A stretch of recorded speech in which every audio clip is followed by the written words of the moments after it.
কৃষ্ণনগর সাংগঠনিক তৃণমূল কংগ্রেসের শ্রমিক সংগঠন আইএনটিটিউসির উদ্যোগে দলীয় প্রার্থী সোমনাথ দত্তের সমর্থনে নির্বাচনী প্রচার। এই প্রচার শুরু হয় কৃষ্ণনগর বাসস্ট্যান্ড সংলগ্ন এলাকা থেকে।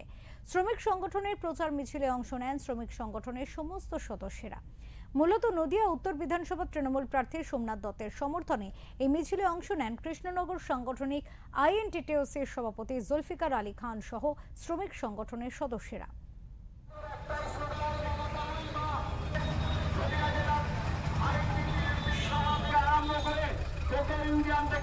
আপনার তাকে দোয়ার তুলে আশীর্বাদ করুন, দোয়া করুন, আগামী নির্বাচনে বিপুল ভোটে জয়যুক্ত করুন। মুখ্যমন্ত্রীর উপরে দেখতে চাই।